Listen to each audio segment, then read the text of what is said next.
Good morning friends. तो स्वागत है आप सभी का मेरे YouTube channel as pharma tutor में।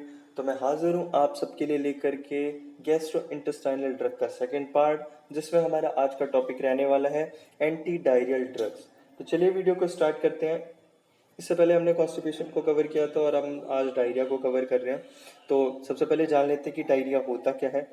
अगर कोई पर्सन कंप्लेन करता है कि उसकी बॉडी से बहुत जल्दी जल्दी वाटरी स्टूल या पुअरली फॉर्म्ड स्टूल्स का एलिमिनेशन हो रहा है, तो उस कंडीशन को डायरिया कहा जाता है। अब डब्ल्यू क्या कहता है कि अगर किसी भी पर्सन को एक दिन में 3 या 3 से ज़्यादा बार लूज स्टूल्स हो रहे हैं, वाटर स्टूल्स हो रहे हैं, लूज मोशंस हो रही हैं, तो उस कंडीशन को डायरिया कहा जाता है। ये जो डायरिया है वो एक्यूट से क्रॉनिक तक हो सकता है। ये थोड़े टाइम के लिए भी हो सकता है और किसी लंबे टाइम के लिए भी ये इलनेस जा सकती है।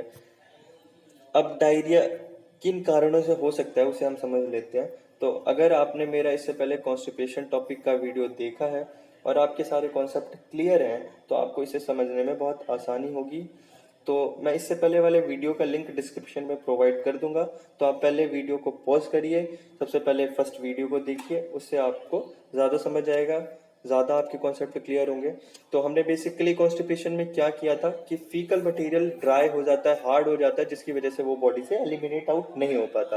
तो हम कुछ ऐसी मेडिसिन देते हैं जो स्टूल्स के वाटर कंटेंट को बढ़ाते हैं, जिससे फीसिस क्या है आसानी से एलिमिनेट आउट हो पाते हैं बॉडी से। अब उस कंडीशन में क्या है कि हम जानबूझ करके ऐसी मेडिसिन प्रेस्क्राइब कर रहे हैं जो कि वाटर कंटेंट को बढ़ाने लग रही है बॉडी में। डायरिया में क्या होता है कि बॉडी की फिजियोलॉजी कुछ गड़बड़ हो जाती है, कुछ चेंज हो जाती है, जिसकी वजह से वाटर का कंटेंट अपने आप इंटेस्टाइन के अंदर बढ़ने लग जाता है, स्टूल्स के अंदर वाटर कंटेंट ज़्यादा बढ़ने लग जाता है, जिसकी वजह से डायरिया हो जाता है। तो अब वो जो वाटर कंटेंट है वो किन किन कारणों से बढ़ सकता है उसे देख लेते हैं हम। तो क्या क्या कारण हो सकते हैं। फर्स्टली है कि अगर ल्यूमन के अंदर वाटर की और इलेक्ट्रोलाइट की एब्जॉर्प्शन कम होने लग रही है, तो उसकी वजह से भी हो सकता है। अब इंटेस्टाइन के अंदर वाटर कम एब्जॉर्ब होगा, तो वो हमारी बॉडी में कम जाएगा। अब बॉडी में कम जाएगा तो वो कहाँ पे पड़ा रहेगा, इंटेस्टाइन के अंदर ही पड़ा रहेगा, तो जिसकी वजह से वो फीसेस के अंदर रिटेन होगा और वाटरी स्टूल्स बनेंगे। सेकेंडरी क्या है कि अगर सिक्रीशन इंटेस्टाइनल म्यूकोसा में वाटर और इलेक्ट्रोलाइट की सिक्रीशन बढ़ जाती है, तो उससे भी क्या होगा कि वाटर ज़्यादा रिटेन होगा स्टूल्स के अंदर और वाटरी स्टूल फॉर्म्ड हो जाएंगे। अगर ल्यूमन के ऊपर ऑस्मोटिक लोड पड़ने लग रहा है, हमने क्या किया था कॉन्स्टिपेशन में कि ऑस्मोसिस ऑस्मोटिक परगेटिव देते हैं, तो वो क्या करते हैं ऑस्मोसिस को बढ़ा देते हैं। ऑस्मोसिस बढ़ जाता है तो वाटर रिटेंशन ज़्यादा होती है, तो वाटर की कंसंट्रेशन स्टूल्स में ज़्यादा बढ़ती है। अब इसमें क्या है कि बॉडी की फिजियोलॉजी कुछ इस हिसाब से होगी, गड़बड़ होगी, जिसकी वजह से ल्यूमन के ऊपर ऑस्मोटिक लोड पड़ने लग रहा है, ऑस्मोसिस ज़्यादा होने लग रही है, तो वाटर रिटेंशन क्या है स्टूल्स में ज़्यादा होगा, उसकी वजह से वाटरी स्टूल्स बनेंगे। एक तरीका ये भी हो सकता है कि अगर म्यूकोसा में इन्फ्लामेशन हो गई, म्यूकोसा में सूजन आ गई, तो उसकी वजह से क्या है कि उस सूजन की वजह से कुछ एक्सुडेट निकलते हैं ल्यूमन में से, जो कि फीसिस को जा करके वाटरी बनाते हैं। एक्सुडेट्स की वजह से ल्यूमन से जो निकल रहे हैं उसकी वजह से वाटर की कंसंट्रेशन बढ़ रही है स्टूल्स में, तो वो भी एक रीजन हो सकता है जिसकी वजह से डायरिया पर्सन को हो जाता है। कुछ अलग फैक्टर्स जो होते हैं वो क्या है कि अगर किसी को वायरस या बैक्टीरिया का इन्फेक्शन हो गया तो उसकी वजह से भी डायरिया हो सकता है। किसी ने कुछ गड़बड़ खा लिया, टॉक्सिक खा लिया, तो उसकी वजह से भी डायरिया हो सकता है। कभी कभी डायरिया ड्रग इंड्यूस्ड होता है, कुछ ऐसी ड्रग ले ली जो बॉडी की फिजियोलॉजी को कहीं ना कहीं जाकर के चेंज कर रही है, तो उसकी वजह से भी डायरिया हो सकता है, जैसे कि एम्पिसिलिन, कॉल्चिसिन। एंजाइटी की वजह से भी कभी कभी डायरिया हो सकता है। तो ये सारे कारण थे कि डायरिया किन किन वजह से हो सकता है। अब डायरिया कितने टाइप के होते हैं। बेसिकली डायरिया अगर हम क्लिनिकल टाइप के देखें तो डायरिया 3 टाइप के होते हैं। एक्यूट वाटरी डायरिया वो कुछ घंटों के लिए या कुछ दिनों के लिए, 1 दिन 2 दिन के लिए हो सकता है। एक्यूट ब्लडी डायरिया जिसे डिसेंट्री भी कहा जाता है, इसमें क्या है कि फीसिस के साथ साथ म्यूकस और ब्लीडिंग भी हो रही होती है, तो एक्यूट ब्लडी डायरिया भी हो सकता है। परसिस्टेंट डायरिया भी हो सकता है जो कि 14 या 14 दिनों से ज़्यादा के लिए हो सकता है। अब डायरिया हो गया तो हमारा जो प्रिंसिपल ऑफ मैनेजमेंट है वो क्या रहेगा, सबसे पहले हमें क्या करना होगा। सबसे पहले हमारा काम क्या रहता है कि फ्लूइड्स की डिप्लीशन को कम करना, उसको ट्रीट करना। क्योंकि डायरिया में क्या होता है कि वाटर ज़्यादा बॉडी से एलिमिनेट आउट हो रहा होता है, इलेक्ट्रोलाइट्स का इम्बैलेंस हो रहा होता है। तो हमारा सबसे पहला प्लान क्या होना चाहिए कि जो फ्लूइड बाहर निकलने लग रहा है उसे हम सबसे पहले ट्रीट करें। तो डॉक्टर्स क्या जनरली प्रिस्क्राइब करते हैं, ORS वगैरह प्रिस्क्राइब करते हैं इस केस में, जिससे कि इलेक्ट्रोलाइट का इम्बैलेंस जो है वो ठीक हो और बॉडी में वाटर की कमी ना हो। तो इसके लिए ORS वगैरह दिया जाता है। फिर सेकंड होती है हमारी मेंटेनेंस ऑफ न्यूट्रिशन। तो डायरिया में क्या होता है कि जनरली लोगों को भूख नहीं लगती, वो इतना ज़्यादा परेशान हो जाते हैं, थक जाते हैं कि वो खाना नहीं खाना पसंद करते हैं, उन्हें डर रहता है, हेजिटेशन रहता है। तो वो गलत होता है। कभी भी किसी पर्सन की स्टार्विंग नहीं करवानी चाहिए, भूखा नहीं रखना चाहिए, उसे थोड़ा थोड़ा कुछ ना कुछ देते रहो, जैसे जूसेस, फ्रूट्स वगैरह, हल्की चीज़ ऐसे देते रहो जिससे कि उसको वीकनेस ना आए। तीसरा है कि फिर हम ड्रग थेरेपी से इसका इलाज करते हैं। ये ड्रग थेरेपी देते हैं जिसकी वजह से अगर कोई जैसे कि बैक्टीरियल इन्फेक्शन वगैरह है तो उसके लिए हम ड्रग थेरेपी वगैरह हैं कुछ, तो उन्हें देख लेते हैं हम कि कौन कौन सी ड्रग थेरेपी है। तो बेसिकली जो हमारे पास अवेलेबल ड्रग्स हैं, अगर कोई बैक्टीरियल इन्फेक्शन हो रहा है तो उसके लिए हम antibiotic, anti microbial drugs prescribe करते हैं। कुछ हमारे पास प्रोबायोटिक्स होते हैं, कुछ non specific anti diarrhoeal drugs हैं। हमें पता नहीं है कि डायरिया कौन से कारण से हो रखा है तो हम उसमें जनरली इन सबको प्रिस्क्राइब करते हैं। कभी कभी इन्फ्लामेशन की वजह से, इन्फ्लामेटरी बाउल डिजीज की वजह से डायरिया हो जाता है तो उसके लिए क्लास ही अलग बना रखी है कि इन तीनों क्लास में से ही कोई ना कोई ड्रग प्रिस्क्राइब करनी है। तो एक एक करके हम इन्हें समझ लेते हैं कि वो किन किन वजह से होता है और क्या क्या इसमें मेडिसिन प्रोवाइड की जाती हैं।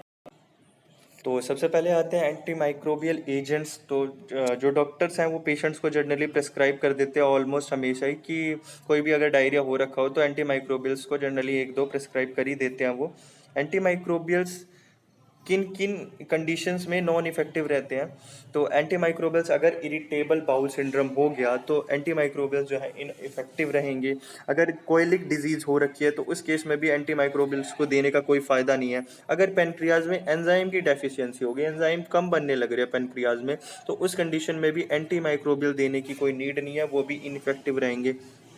तो कौन कौन से हमारे कॉमनली एंटी माइक्रोबियल्स होते हैं उन्हें देख लेते हैं हम। तो नॉरफ्लोक्सासिन, सिप्रोफ्लोक्सासिन, ओफ्लोक्सासिन और रिफाक्सिमिन, ये कुछ कॉमन एंटी माइक्रोबियल एजेंट्स हैं जिन्हें प्रेस्क्राइब किया जाता है डॉक्टर्स के थ्रू। फिर कुछ प्रोबायोटिक्स आते हैं। प्रोबायोटिक्स होते क्या है कि लिविंग सेल्स की प्रिपरेशन होती है वो, या तो हम उन्हें लाइव कल्चर्स प्रोवाइड कर दे या फिर उसे लिपोफिलाइज पाउडर की फॉर्म में प्रोवाइड कर दे। तो प्रोबायोटिक्स जनरली होते क्या है कि लिविंग माइक्रो ऑर्गेनिजम्स होते हैं जो कि हेल्थ बेनिफिट्स के लिए बॉडी में दिए जाते हैं। जो जैसे कि योगर्ट के अंदर लैक्टोबैसिलस मिलता है, वो एक हेल्दी बैक्टीरिया है जो जा करके हमारी इंटेस्टाइन को, हमारे गट को, फ्लोरा को हेल्दी रखता है। तो प्रोबायोटिक्स को प्रेस्क्राइब किया जाता है जनरली इंटेस्टाइन को हेल्दी रखने के लिए, उसकी जो भी डेफिशिएंट हो गई है इंटेस्टाइन उसको रीस्टोर करने के लिए प्रोवाइड किया जाता है। तो कौन कौन से माइक्रो ऑर्गेनिजम्स हम प्रोवाइड करते हैं जनरली, लैक्टोबैसिलस जो योगर्ट के अंदर मिलता है, और स्ट्रेप्टोकोकस फैसिलीज और बेसिलस क्लोसी, ये कुछ बैक्टीरियाज हैं, कुछ ऑर्गेनिजम्स हैं जिनको हम जानबूझ करके देते हैं जिससे कि जो हमारी इंटेस्टाइन है वो हेल्दी हो जाए। तो और कुछ non specific anti diarrhoeal drugs हैं जिनमें तीन सब क्लासेस आते हैं: एब्जॉर्बेंट्स, एंटी सिक्रेटरी ड्रग्स और एंटी मोटिलिटी ड्रग्स। एब्जॉर्बेंट्स तो नाम से ही समझ में आ रहा है कि हम कुछ ऐसी ड्रग्स को प्रोवाइड करते हैं जो जा करके बैक्टीरियल टॉक्सिन को एब्जॉर्ब कर दिए अपने सरफेस पे। उसकी वजह से क्या है कि टॉक्सिन सारा का सारा एब्जॉर्ब हो जाएगा, देन वो स्टूल्स के थ्रू बाहर निकल जाएगा, तो उससे भी क्या है कि डायरिया को ठीक करा जा सकता है। इसमें इस्फागुला और मिथाइल सेल्यूलोज ड्रग्स जो हैं वो कॉमन ड्रग्स हैं जो प्रेस्क्राइब्ड की जाती है डॉक्टर्स के थ्रू। एंटी सिक्रेटरी ड्रग्स एंजाइम्स की सिक्रीशन को, वाटर की सिक्रीशन को, इलेक्ट्रोलाइट की सिक्रीशन को ये ड्रग्स जो है इनहिबिट कर देती है, कम कर देती हैं। तो उस कंडीशन में भी डायरिया को ट्रीट किया जा सकता है इन ड्रग्स को दे करके। तो बिस्मुथ, सबसैलिसिलेट और एट्रोपिन वगैरह कुछ कोलिनर्जिक ड्रग है, एट्रोपिन, तो जिसके थ्रू हम इन्हें ठीक कर सकते हैं। एंटी मोटिलिटी ड्रग्स जो इंटेस्टाइन के अंदर प्रोपल्सिव एक्टिविटी हो रही है, पेरिस्टालसिस हो रही है, उसको कम कर देती हैं ये। उसकी वजह से क्या है कि फ्लूइड का रिटेंशन कम होगा, फ्लूइड और इलेक्ट्रोलाइट का लॉस कम होगा इंटेस्टाइन में से। वो एंटी मोटिलिटी ड्रग्स क्या है, प्रोपल्शन को बंद कर देंगी, तो ज़्यादा वाटर प्रोपल्ड आउट होकर के बाहर नहीं जा पाएगा, एक जगह पे रहेगा, तो जो है एब्जॉर्प्शन होगी उनकी, तो वो ज़्यादा लॉस नहीं होगा इलेक्ट्रोलाइट का। तो उस कंडीशन में भी हम जो है इन्हें प्रेस्क्राइब करके डायरिया को ठीक कर सकते हैं। तो कोडीन और लोपेरामाइड कुछ ड्रग्स हैं जो इसमें यूज़ की जाती है कॉमनली। फिर हमने लास्ट क्लास पढ़ी थी जो drug for inflammatory bowel disease, जो इन्फ्लामेशन की वजह से भी डायरिया हो सकता है, तो इसके लिए क्लास ही अलग बना रखी है। इन्फ्लामेटरी बाउल डिजीज़ होती क्या है कि ये एक छोटी सी बीमारी नहीं है, ये इंटेस्टाइन के अंदर बहुत सारे ग्रुप में छोटी छोटी जगह पे, बहुत सारी जगह पे क्या है कि इन्फ्लामेशन आ जाती है डाइजेस्टिव ट्रैक्ट में। यहाँ पे आ गई, यहाँ पे आ गई, यहाँ पे आ गई, बहुत सारी जगह इन्फ्लामेशन आ गई, सूजन आ गई, तो उसकी वजह से ये इन्फ्लामेटरी बाउल डिजीज़ हो जाती है। उसमें हम उन सारी ड्रग्स को प्रिस्क्राइब नहीं करते, इसके लिए 3 क्लास अलग से ही बना रखी है। तो 5 ASA कंपाउंड्स को प्रेस्क्राइब किया जाता है, 5 अमीनो सैलिसिलिक एसिड कंपाउंड्स को प्रेस्क्राइब किया जाता है इसमें, जिसमें सल्फासालाजीन और मेसालाजीन वगैरह ये सारी ड्रग्स आती हैं। या फिर अगर ये काम नहीं करती तो ग्लूकोकोर्टिकॉइड्स को दिया जाता है, जिसमें प्रेडनिसोलोन, हाइड्रोकोर्टिसोन होते हैं। और अगर ये भी काम नहीं करती तो इम्यूनोसप्रेसेंट्स दिए जाते हैं कुछ, जिसमें आइजोथायोप्रिन, मिथोट्रेक्सिट वगैरह कुछ दवाइयाँ हैं, तो इन्हें हम जनरली प्रेस्क्राइब करते हैं इसके लिए, जिससे कि डायरिया ठीक हो जाए। तो ये सब हमने पढ़ी कि कौन कौन से ड्रग्स को प्रेस्क्राइब किया जाता है, कौन कौन सी दवाइयाँ दी जाती है डायरिया के केस में। अलग अलग क्लासेस पढ़ी हैं, अलग अलग क्लासेस में अलग अलग कंपाउंड्स ड्रग्स पढ़ी हैं हमने। तो आज के लिए बस इतना ही, आपसे मिलते हैं हम नेक्स्ट वीडियो में। अगर आपको वीडियो पसंद आया हो तो वीडियो को लाइक कीजिए, चैनल को सब्सक्राइब कीजिए।